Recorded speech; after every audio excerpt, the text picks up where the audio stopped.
안녕하세요. 요즘 따라 이런 생각 한 번이라도 해보셨다면 오늘 영상 끝까지 보셔야 합니다. 예전엔 뭐만 해도 살이 빠졌는데 요즘엔 왜 이렇게 안 빠질까? 식단도 운동도 다 하는데 몸은 버티질 못하고 기운은 없고 살은 더 이렇게 빠지는 것 같고 몸이 예전 같지 않다는 그 느낌. 그냥 기분 탓만은 아닙니다. 이건 단순한 나이 탓도 아니고요. 의지력 부족도 아니에요. 우리 몸 안에서 어떤 변화가 일어나고 있다는 신호인데요. 이걸 제대로 이해하지 못하면 아무리 노력해도 제자리 걸음일 수밖에 없습니다. 오늘 영상에서는 요즘 유독 살이 안 빠지는 이유와 몸의 대사와 호르몬이 어떻게 바뀌는지에 대해서 그리고 그 흐름을 바꾸는 현실적인 방법까지 하나씩 정리해 드릴 겁니다. 열심히 했는데 왜 안 되지? 라는 생각이 드셨다면 오늘 영상이 분명한 방향을 잡는데 도움이 되실 겁니다.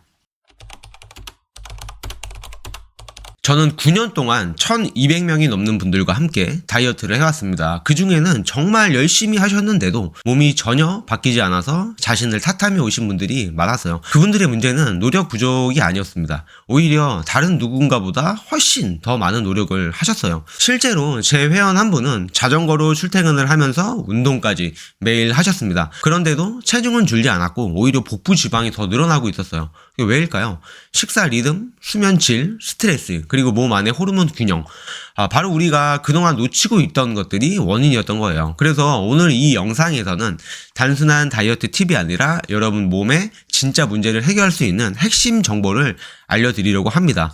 의지력의 문제가 아니고요. 그동안에 뭔가 잘못되었고 속고 있었던 것이었고 그리고 그 흐름을 바꿀 수 있는 실질적인 방법을 알려드릴게요. 지금부터 왜 우리는 살이 찌고 건강을 잃게 되었는지 그 근본적인 이유와 바뀔 수 있는 방법까지 차근차근 알려드릴게요. 오늘 영상 끝까지 함께 하신다면 그동안 내가 몰랐던 진짜 이유가 있었구나. 이제는 제대로 할 수 있겠다. 이런 생각이 드실 겁니다.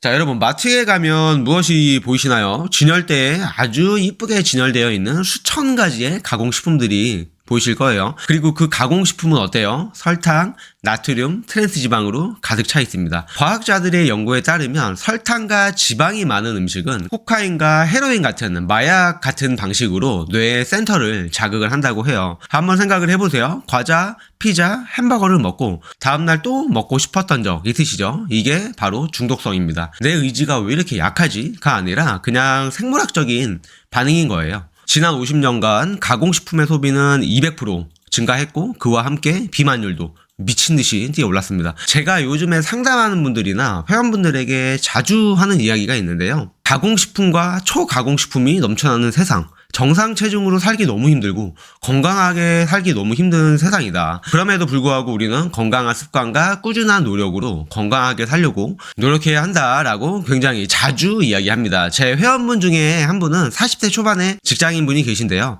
이렇게 이야기를 해요. 나는 식탐이 너무 심하다 라면서 좀 자책을 하시던 분이었어요. 근데 상담을 하면서 식사 일지를 보니까 하루 3끼를 정말 정직하게 드셨어요. 문제는 밤 10시 이후였는데요. 그 시간만 되면 자꾸만 냉동실에 있는 피자나 맥주, 아이스크림에 손이 갔고 그걸 드시고 나면 자기 자신을 비하하는 거를 계속 반복을 하셨어요. 이유를 알아보니까 매번 그 시간에 그런 중독성이 있는 음식들을 드셔왔던 거예요. 그러니까 제가 앞서 말씀드린 대로 그 특정 시간과 특정 환경이 되면 그 음식이 자연스럽게 떠오르고 먹고 싶어지는 거예요. 제가 이 회원분과 함께한 건 단순한 식단 조절만은 아니었습니다. 왜 그 시간대에 유독 식욕 충동이 올라오는지를 분석을 하고 포만감을 채워주는 단백질을 드시게 했고요. 그리고 저녁에 당이 급상승하지 않도록 식사 순서를 약간 조정을 했어요. 감정 폭식을 예방하는 루틴을 서로 함께 만들어 보기로 했습니다. 물론 이런 것들이 하루나 이틀 사이에 싹 바뀔 수는 없어요. 하지만 하나하나 차근차근 변경해가면서 결국 회원님에게 맞는 루틴을 찾아냈고 평생의 습관을 만들어 버렸습니다. 자, 이렇게 6주 정도 지나고 나니까 이 회원분이 저에게 이런 말을 해주시더라고요. 이상하게 밤에 냉장고 열 일이 없어지더라고요. 처음에 나 자신이 무너진 줄 알았는데 이제는 내가 나를 통제할 수 있는 느낌이에요. 그 결과 3개월 만에 체지방은 8kg 빠졌고요. 가장 중요한 건 퇴근 후 자기 전에 우울한 기분이 사라졌다라는 점이었어요. 식습관 하나만으로도 자존감을 올릴 수 있고 기분 좋은 행동들을 할 수 있다는 거예요. 자, 또 다른 회원님은요, 30대 워킹맘이셨고, 하루 5시간도 제대로 못 주무시는 분이었어요. 그분이 하셨던 말이 아직도 생생하게 기억이 나는데요. 코치님, 저는요, 그냥 피곤하면 자꾸 뭔가 씻고 싶어요. 그게 빵이든 쿠키든 뭐든 간에 입에 무언가를 물고 있으면 마음이 조금 편해져요. 자, 이건 단순한 습관만은 아니었습니다. 그분 몸 안에서 진짜 호르몬의 변화가 있었다고 생각을 했어요. 수면 부족으로 인해서 호르몬, 렙틴이나 그렐린의 수치가 바뀌었고요. 그리고 스트레스로 인해서 코르티솔 호르몬이 올라갔고요. 그래서 단 음식이 자꾸 떠올랐던 거죠. 이게 계속 반복되면서 밤에 폭식하는 루틴이 생겨버린 거예요. 그래서 회원님과 제가 같이 한 건 매일 30분 전 조기 취침 루틴을 만들기로 했어요. 블루라이트를 줄이고 형광색 등을 바꾸고 저녁에 스트레칭을 하고 족욕을 하고 수면 전에 포만감을 높이는 식사로 바꿨습니다. 그렇게 만든 새로운 저녁 루틴 덕분에 이분은 이제 밤 11시 이전에 자연스럽게 잠들게 되었고 다음날 얼굴 붓는 일이 없어졌습니다. 잠을 잘 자면 어때요? 아침에 일어날 때 정말 기분이 상쾌하고 좋습니다. 그리고 하루 종일 컨디션이 너무 좋아요. 그럼 내가 하는 일, 내가 잘하고 싶은 일에 더욱더 집중할 수 있게 되고 이런 것들이 결과로 나타나집니다. 여러분 지금까지 다이어트를 몇 번이나 시도해 보셨나요? 원하는 만큼 감량하고 지금까지 잘 유지하고 계신가요? 단기간에 확 빠졌다가 몇 달 안에 다시 원상복구되고 심지어는 더 늘어나는 체중, 극단적인 칼로리 제한을 하면 우리 몸은 이렇게 생각합니다.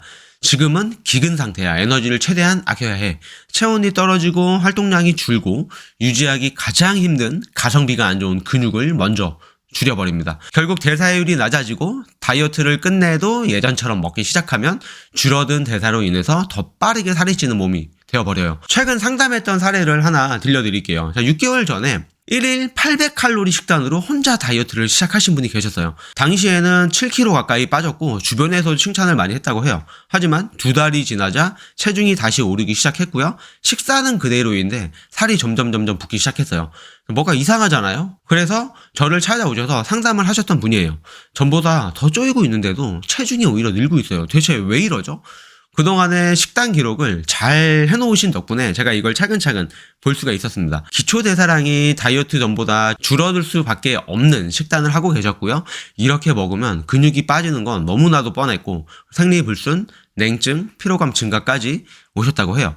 자, 이분과 함께 제대로 우리 몸을 리셋해보자 라고 저는 이야기했고요. 이 방법으로 식단을 회복식으로 다시 바꿨어요.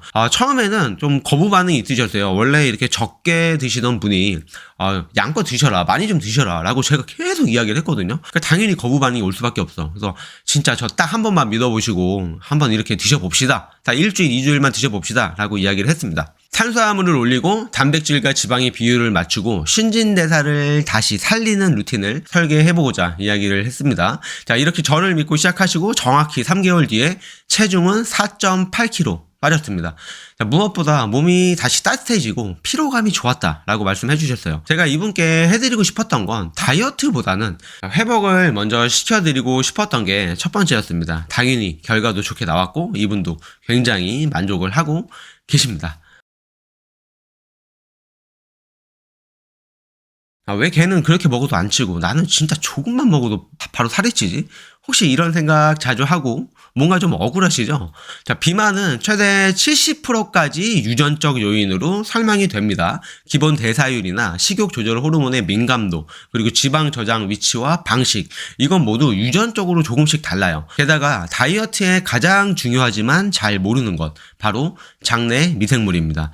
비만인 사람은 칼로리 흡수 능력이 높은 미생물 유해균을 더 많이 보유하고 있어요. 같은 음식을 먹어도 칼로리 흡수량이 다르다는 이야기예요. 비만쥐의 장내 세균을 마른쥐에게 이식하자 마른쥐도 별다른 식습관의 변화 없이 살이 찌기 시작했다는 연구 결과도 있습니다. 자, 즉 내가 적게 먹어도 찌는 체질, 물만 마셔도 살이 찐다는 말은 사실일 수도 있다는 거예요. 저도 9년이라는 시간 동안 현장에서 이걸 똑똑히 봐왔습니다. 같은 식단, 같은 루틴을 해도 누구는 쑥쑥 빠지고 어떤 분은 정말 천천히 변했어요. 무조건 적게 먹는 다이어트는 오히려 내 대사를 망치게 돼요. 유전과 미생물까지 고려하지 않으면 나만 안 되는 것처럼 느끼고 좌절할 수밖에 없어요. 하지만 이걸 이해하면 또 다른 희망이 생깁니다. 내가 실패했던 게 아니라 방식이 내 몸과 안 맞았던 것뿐이에요.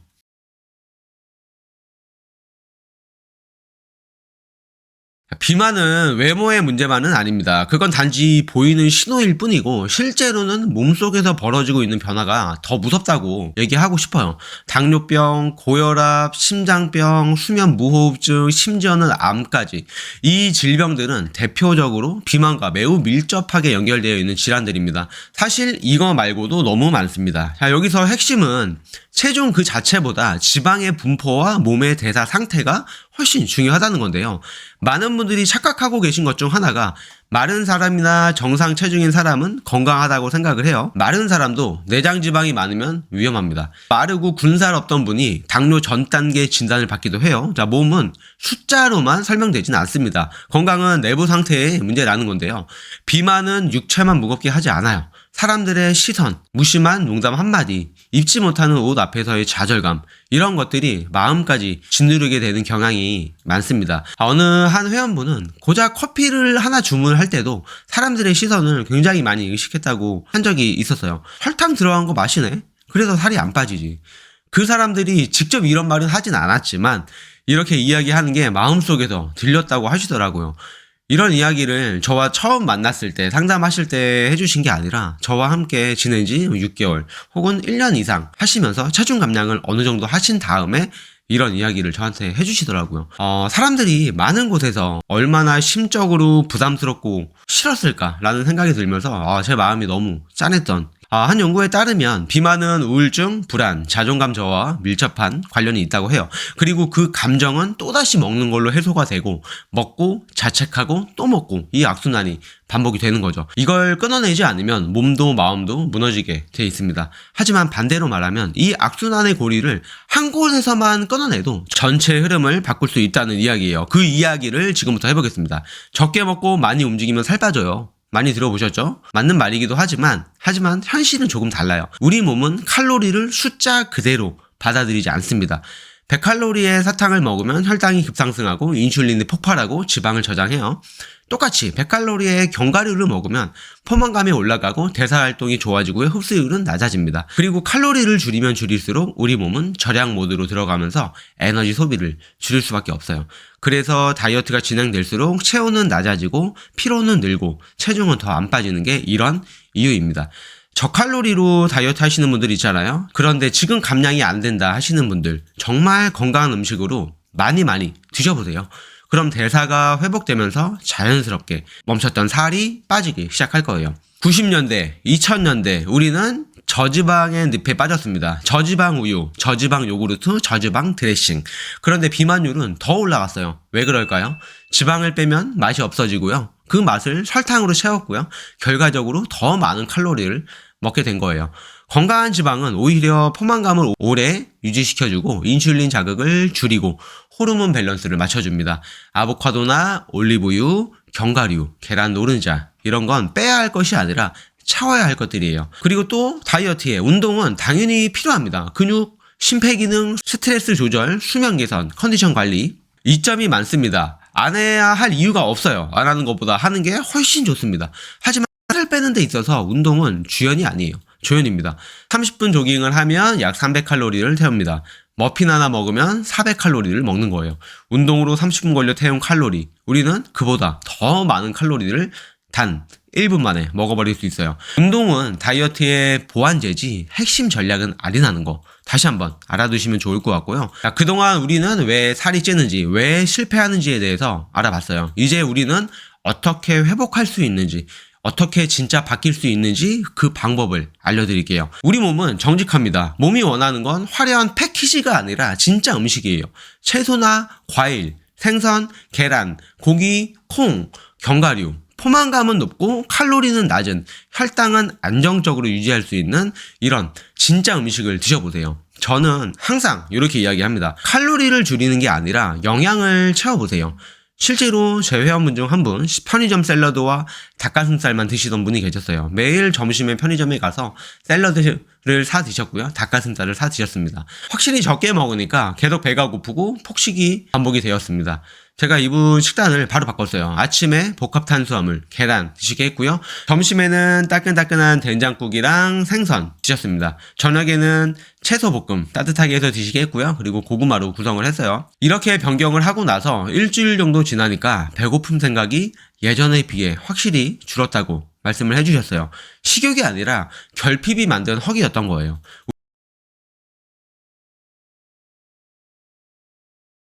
우리는 그동안 너무 많은 룰에 시달렸습니다. 이건 먹지 마. 저건 금지야. 저녁 6시 이후에 먹으면 안 돼. 하지만 우리 몸은 알고 있습니다. 언제 배가 고픈지, 언제 만족했는지, 어떤 음식이 내 몸을 편안하게 해주는지. 직관적인 식사는 단순히 먹고 싶은 대로 먹자가 아니에요. 진짜 내 몸의 소리를 듣는 연습입니다. 천천히 먹기, 집중해서 먹기, 나에게 맞는 배부른 시점을 찾기.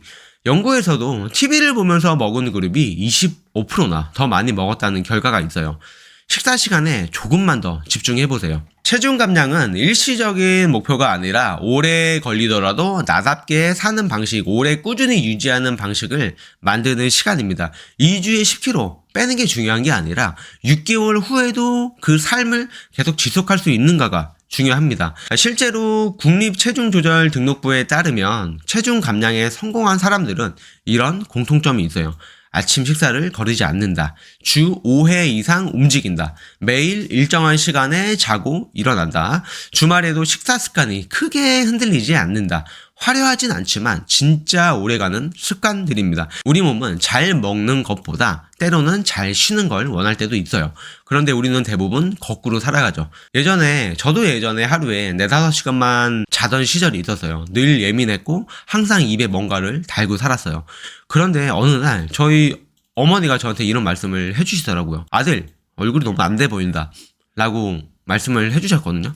그날 이후 저는 수면 루틴을 바꾸기 시작했습니다. 취침 1시간 전에 스마트폰을 보지 않았고요. 따뜻한 차와 함께 독서를 시작을 했어요. 그리고 아침마다 햇빛 쬐기를 했습니다. 이렇게 몇 주가 지나니까 몸이 조금씩 바뀌더라고요. 군것질이 줄어들고 기분이 좋아지고 여유가 생기고 무엇보다 다이어트가 훨씬 쉬워졌습니다. 수면이야말로 우리가 너무 쉽게 잊고 있는 다이어트의 핵심 전략이에요. 저는 지금까지 1200명이 넘는 분들과 다이어트를 함께 했습니다. 그리고 정말 강하게 느낀 게 있어요.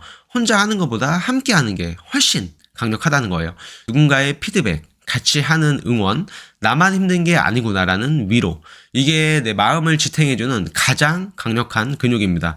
가족 또는 친구 또는 온라인 커뮤니티, 전문가 누구든 상관없습니다. 나 혼자라는 생각에서 벗어나서 같이 한번 시작해보세요. 제가 다이어트 코치이고 많은 분들을 관리해드리고 있지만 저 역시 완벽하지 않습니다. 지치고 흔들리고 피곤해서 아무것도 하기 싫은 날도 있어요. 그래도 제가 가장 중요하게 생각하는 게 있는데요.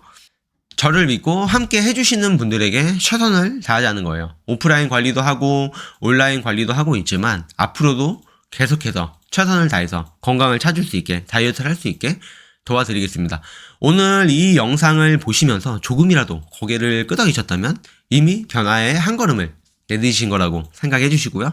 온라인 관리반 3기 현재 진행하고 있고요. 함께 하시는 분들 굉장히 변화도 많고 만족해하고 계십니다. 이래저래 고민만 하지 마시고 건강해지고 싶고 뭔가 변화하고 싶으시다면 함께 해보시는 건 어떨까요? 고정 댓글에 링크 남겨놓을 테니까 제가 궁금하시거나 어떤 프로그램을 하는지 한번 확인을 해봐 주시고요. 오늘 영상이 도움이 되셨다면 구독, 좋아요, 알림 설정 꼭 부탁드립니다. 오늘도 영상 시청해주셔서 감사합니다.